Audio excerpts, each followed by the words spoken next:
Now, let me pick up where I left off in my success journey here, right? So, previous episode, I think I left off as somebody calling me a pit bull in one of the meetings that I had. And at the time, I thought it was I thought it was a good thing. I thought it was, yeah, I'm a pit bull. Like, yeah, I'm going to get my way. I'm going to do my thing, blah, blah, blah. Years later, of course, I look at it differently. I look at it in a way now where it definitely wasn't a positive thing. I kind of look at it as a negative thing here. But I noticed from that point on, I was invited to less meetings, and I was definitely on less calls. I could tell that people started to become uncomfortable around me. And at that time, I blamed everything else but what it actually was, which was my character flaws were showing. Right? So I move along and I start to figure it out a little piece by piece, what's going on. And here's the deceiving part about all that, right? Because, again, we're talking years ago. I didn't really have visibility into what the flaws actually were, primarily because I thought I was being alpha, right? And let me park it here for a quick second in terms of, just to talk about this whole idea of being alpha, right? Because in order to be alpha, you have to be a person of integrity, right? Being alpha isn't just about, pounding your chest, stomping around, demanding things of people, doing whatever it takes to get things done. Being alpha isn't even about getting things done. It's not about, shouting, screaming, and demanding, deceiving. It ain't about any of that stuff. Being alpha, if you were to be a person who is alpha, that basically means that people look to you for guidance and leadership. But in order for people to look to you for guidance and leadership, you have to be a trustworthy person, right? Because it doesn't really work out of fear. Because, that might be a different topic, different day, but, fear kind of, like, if leading out of fear typically breeds mutiny, disloyalty, right? But in order for you to be alpha, you have to be a person of integrity. The alphas, the real alphas, the true alphas, those are the people who have a lot of responsibility for other people, right? A lot of people look to them for, again, guidance and leadership. A lot of people trust them for guidance and leadership, right? Now, that there are a bunch of, fake alphas out there. And I mean, they're kind of, you could kind of see them from a mile away. But the fake alphas, they may have a lot of followers, a lot of converts here, right? But what I say that speaks to is actually the fallen state of the culture. Because you have a bunch of lost souls following a bunch of lost souls who are basically just barking out orders and demands and things like that, right? But all things being equal, usually a person of integrity, the true alpha, a person of integrity, is a person that many look to because they know under that person's leadership or guidance, they are going to grow. Okay? So anyway, I realized I had some character flaws that needed to be dealt with, right? And I knew in order for me to be successful and live a fulfilling life, I knew I had to change. Like, I had to be a different person. So the first place I started was with my intentions, right? I asked myself, what did I intend to do? And before, my intent was solely about me, right? It was about me. My intentions, everything that I did, every action that I took was about me becoming the dude, me becoming that guy, me becoming him, right? That's what I lined almost everything up with, becoming the guy, right? So then I intentionally changed what that focus was back then to helping someone else become the guy or the woman. But my point is basically I wanted to make sure that everything and everyone that came in contact with me became better. And that notion I still work towards to this very day, right? Everything that comes in contact with me, everybody, every single individual who comes in contact with me, they would be better for having come in contact with me. And I started to line up my decisions in that manner. Essentially, my decisions were lined up with seeking to provide rather than to take. And over time, I became different. I became a different person. I dedicated everything I had, everything that I was able, I dedicated everything to providing for everyone else and making sure that everyone else is good. Now, in that, I learned another valuable lesson. So for years, I worked the other extreme end where I dedicated my life to serving everyone else. I dedicated everything to serving everyone else, family included, right? I mean, I was focused only on the growth of others. Now, little by little, over time, over those years, as those years start to pass, I noticed I was getting dark circles under my eyes.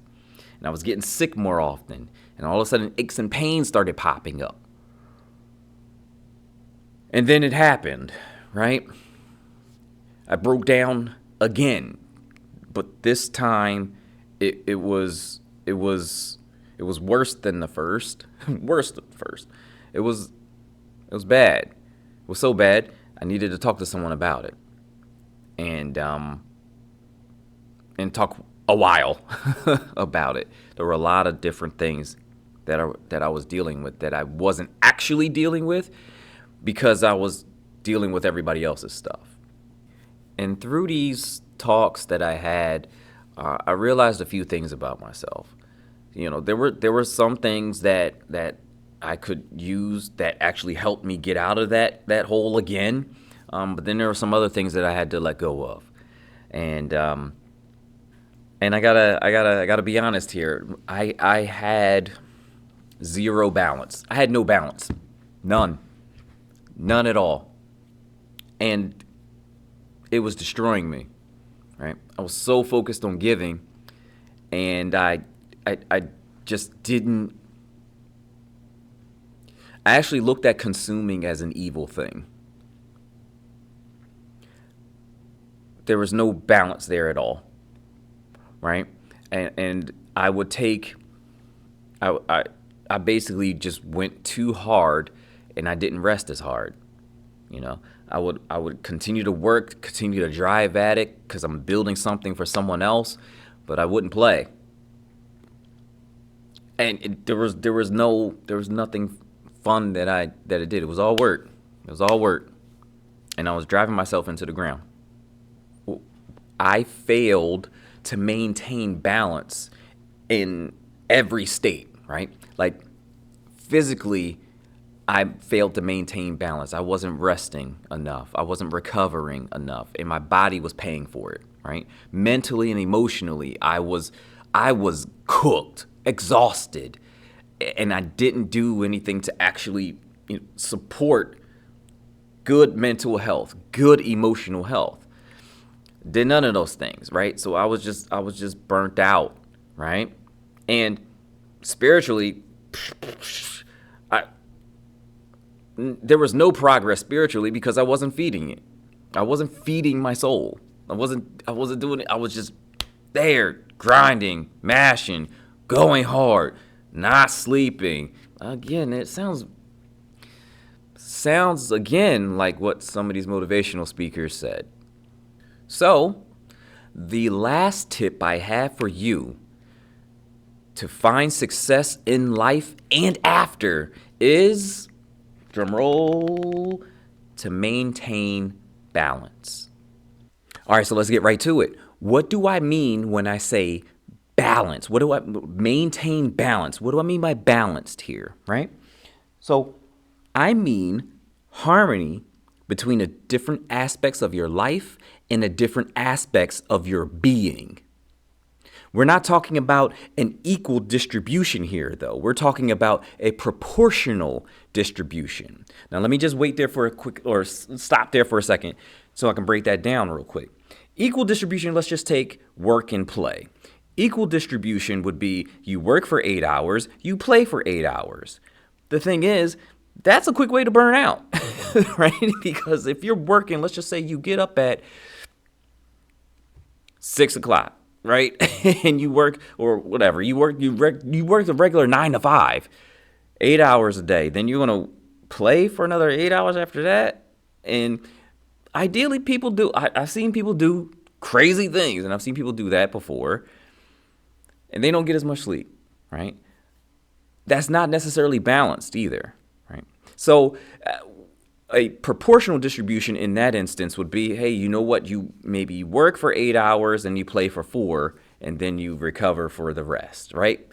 There's always this aspect of recovery that should be involved in maintaining balance, but I'll dig more into that a little bit later on. But that's the idea.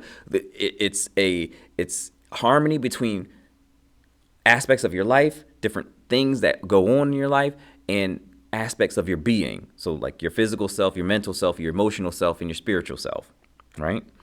And this is all in efforts to reach equilibrium or an evenness, right? And I get that, if I read out the whole definition straightforward, it would be a mouthful. But basically what I'm saying is maintaining balance offers you stability, okay? A stable body is a thriving body. A stable mind is a sound mind, right? A stable heart isn't thrown everywhere by every single stimulus it encounters. And a stable spirit is rock solid, okay?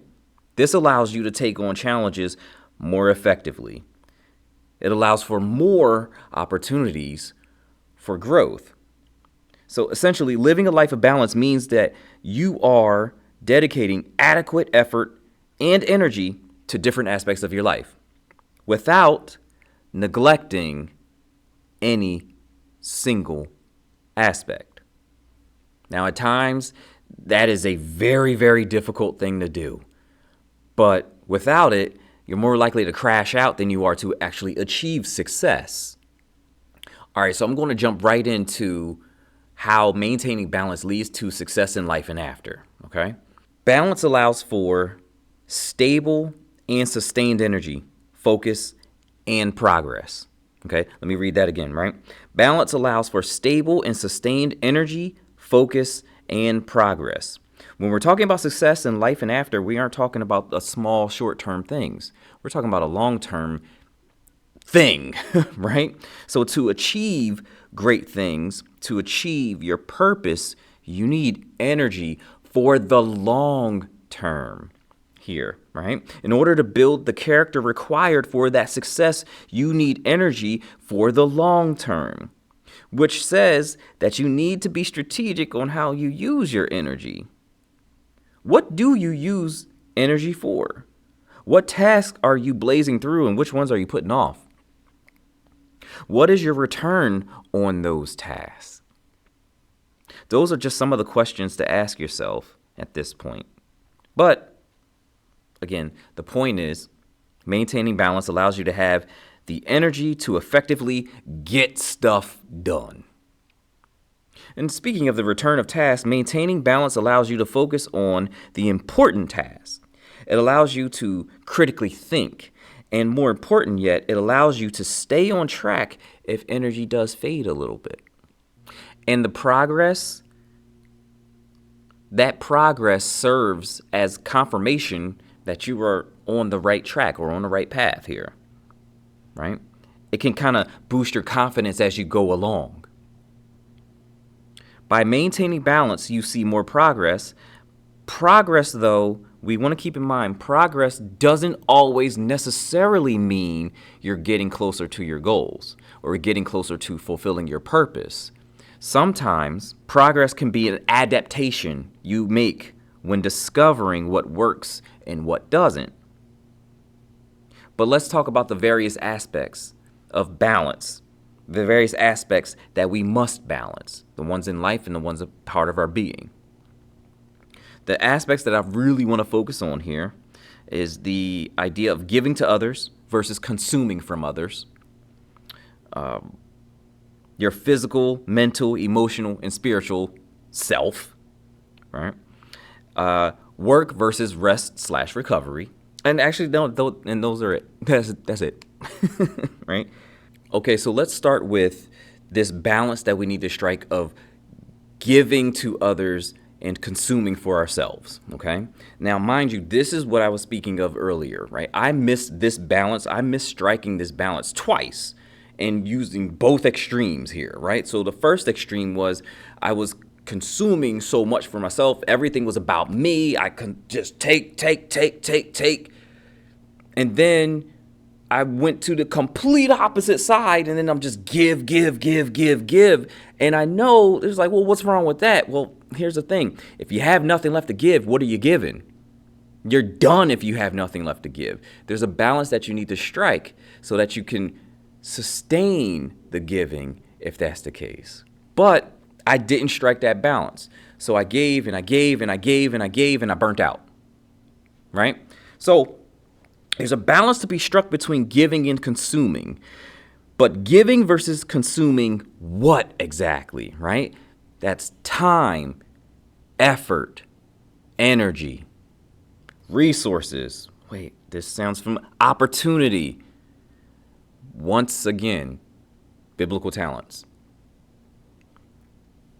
But look at that, right? So we've come up on this idea of balance, the balance to strike between what you offer and what you receive, okay?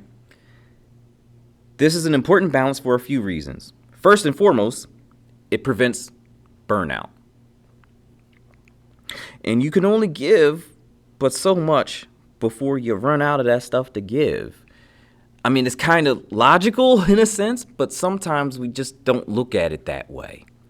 So there has to be a replenishing of sorts. And the wonderful thing here is you don't always have to receive what you gave in order to be fulfilled. For instance, if I gave money to a particular event, or you better yet, no, I gave money and then I got back a little bit more money. That's fine. That's okay. It's not as really fulfilling, right? But let's just say I gave money to a particular event and I was replenished by the people I met. Now we're cooking. Now that's a different kind of balance here, right? But that's also saying that you don't necessarily have to receive money back in order for it to work. The only requirement here of what you receive back is it has to be something that refuels you or nourishes you, right? So what you receive back has to add to you in a meaningful way, right? Giving money and getting money back doesn't necessarily make the cut here. But let's say you give money and you get back time. Now we're cooking a little bit, but I think you get the point here, right? Also, maintaining balance between giving and receiving allows you to build trust and foster deeper and more meaningful connections. You're essentially building trust through fair exchange. Remember, building that trust factor makes it more likely you will achieve success because others will be right along with you as support. And here's a great example of someone who maintained balance in giving and receiving. And that person is Jesus. Jesus serves as a great example because he had and has endless compassion. And he showed it a number of different ways, through his healings, through his teachings, through his miracles, and ultimately through his death. He gave everything, but he also accepted support and gratitude and devotion.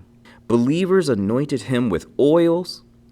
And just thinking about it, I keep going back to the woman who basically used her tears to clean his feet, and she used expensive oils to clean his feet.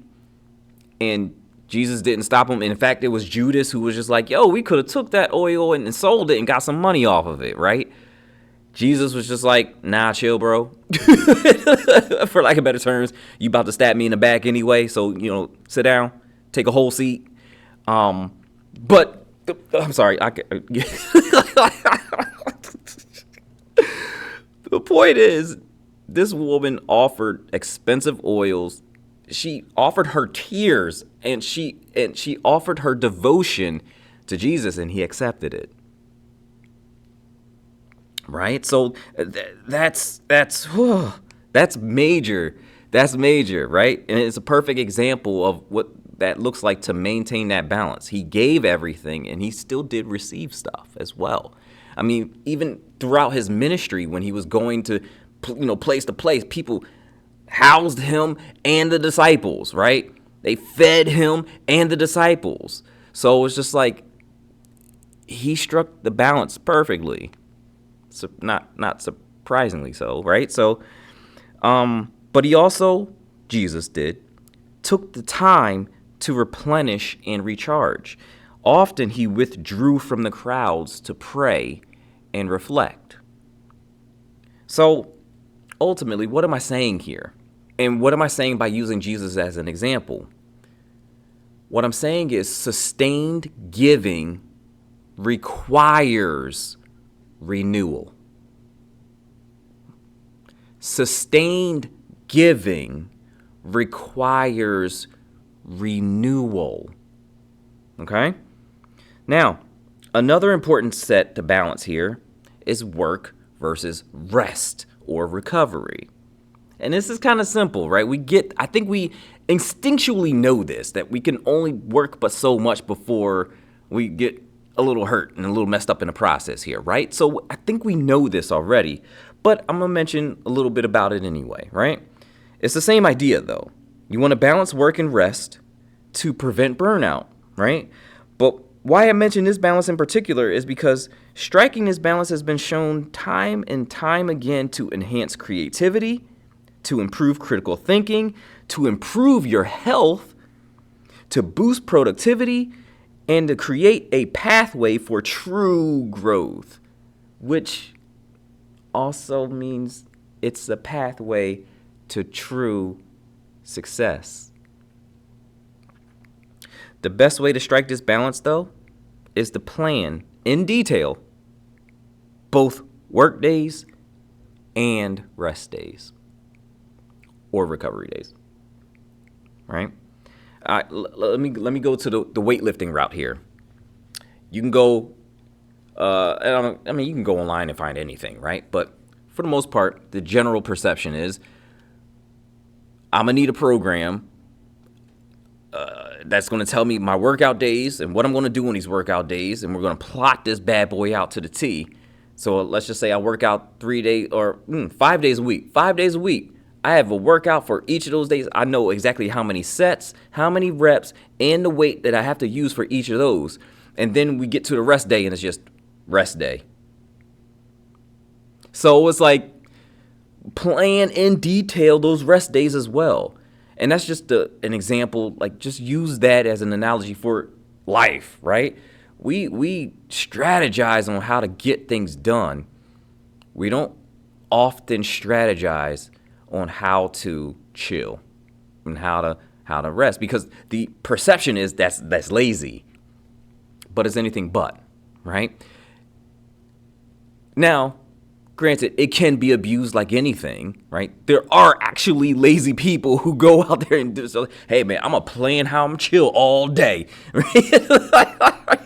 So I'm not saying that's that doesn't happen. But what I'm saying is there's nothing wrong with if you have everything in check and everything is balanced and you have the strategies for how you're going to get things done, how you're going to work. You should also have an equally detailed strategy on how you're going to rest and recover. And those two should work hand in hand in whatever you're doing. And my final important balance to strike here is the 4 parts or the 4 aspects of your being: your body, mind, heart, and soul. Right? This is arguably the hardest balance to strike, but it's the most beneficial and the most meaningful. Okay? These 4 aspects, these 4 parts of your being depend on each other. And they depend on each other in different ways.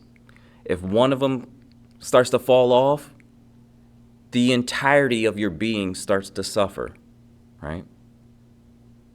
It's like parts of a building, right? These are foundational pieces to your building. And if one of them is off, you're going to start to lean.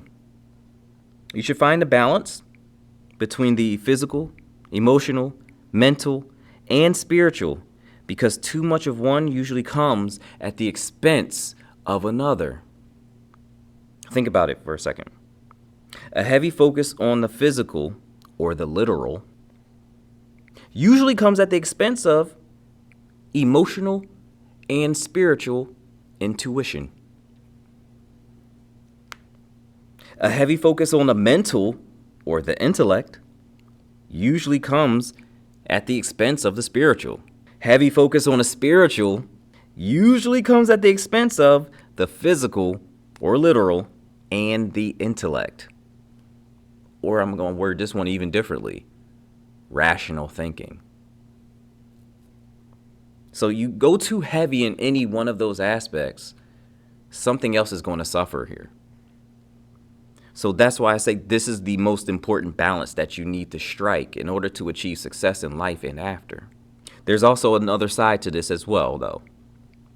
Right? The other side here is you don't want to, well, maybe it's not another side, but it's in conjunction with what I just said. You don't want to focus too heavily on one because it's at the expense of the other, but you also run the risk of making that one your idol. Again, I talked about this when I was talking about the healthy and strong body.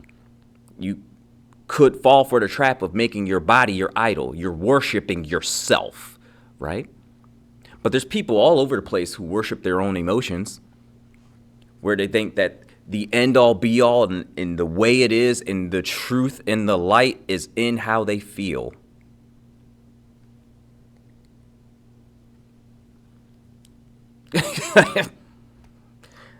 There's also a whole bunch of people, and this is more common than not, who will just think that the intellect is the end all be all, that their intellect is the end all be all. And so they worship their ideas. They worship their ability to think. They worship other people's ideas. And then it becomes their idol. And the crazy thing is, you could do this spiritually as well. You could be so super spiritual that you don't make any sense. You don't make any rational sense at all. And some parts of it doesn't, some parts of it is like, okay, well, this is past a little bit the comprehension of man. But here's the thing. God has blessed us with a rationally thinking mind, a sound mind. So anytime somebody comes up with something that just sounds completely off the wall, well, and it sounds hyper spiritual, you kind of have to think a little bit like, what they on? What are they on right now? It's interesting because they are, I'm not going to say that group of people that they're most deceived, but they are in risky territory, and they don't really see it because they think that they're worshiping God. They believe that they're worshiping God, but they're worshiping their idea of God, and it ends up being themselves. It's a crazy thing. It's a crazy thing.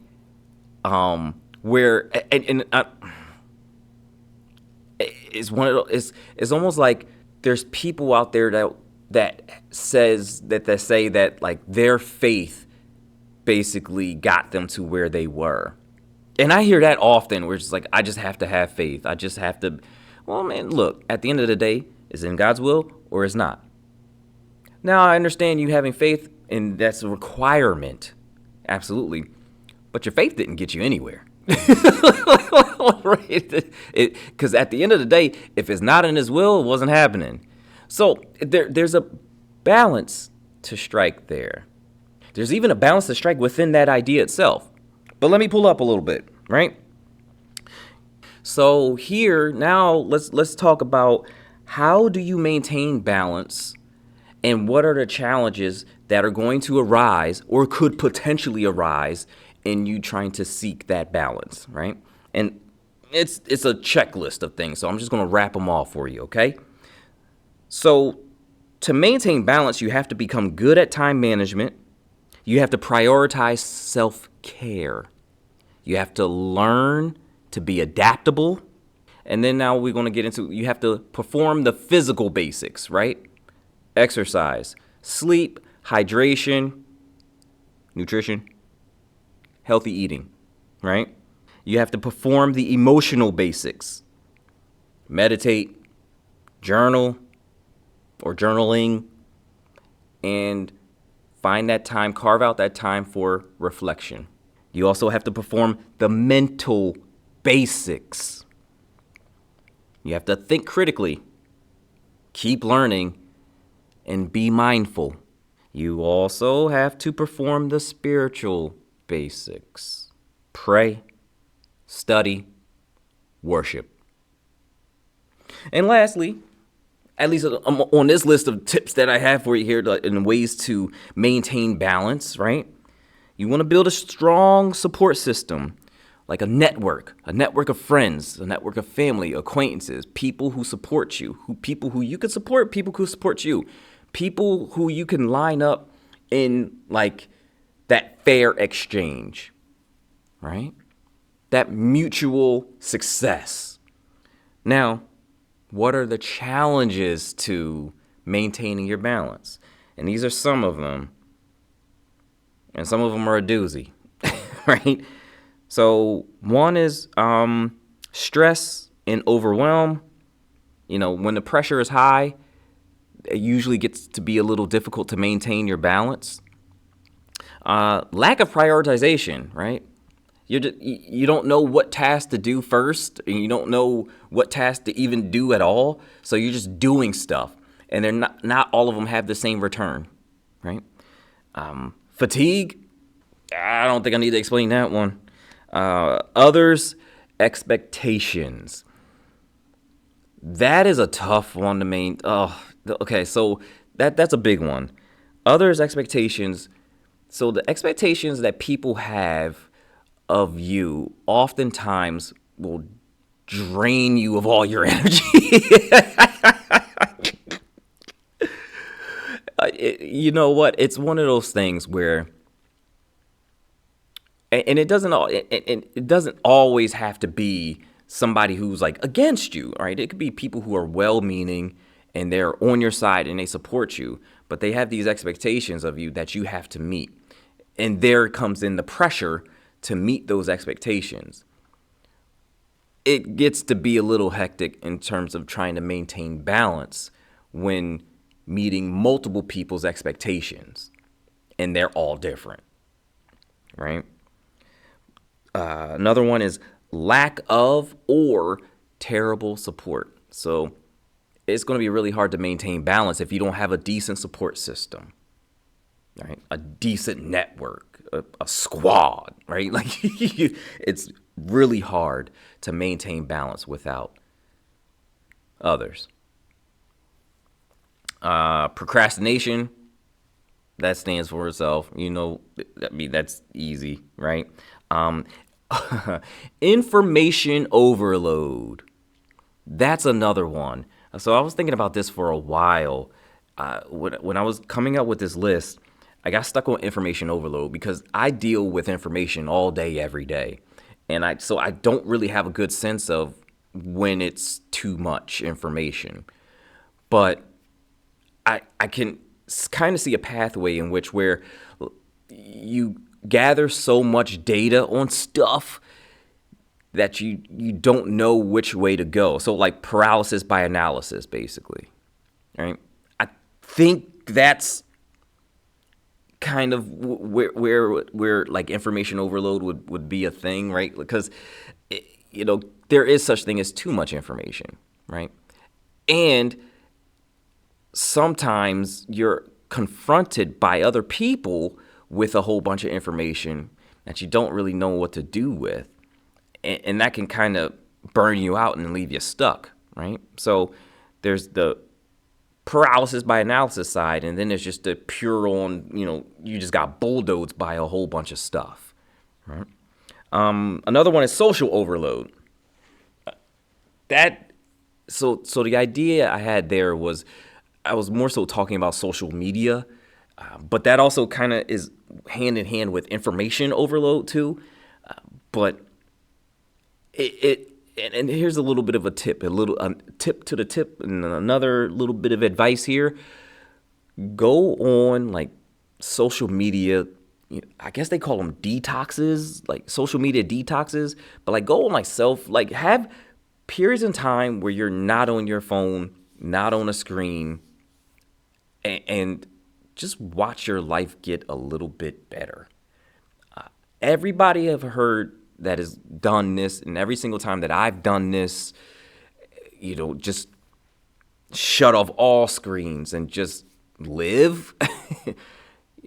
Life ends up being a little bit easier to manage, to handle. And a lot of people say that they're less anxious and less worried, less fearful.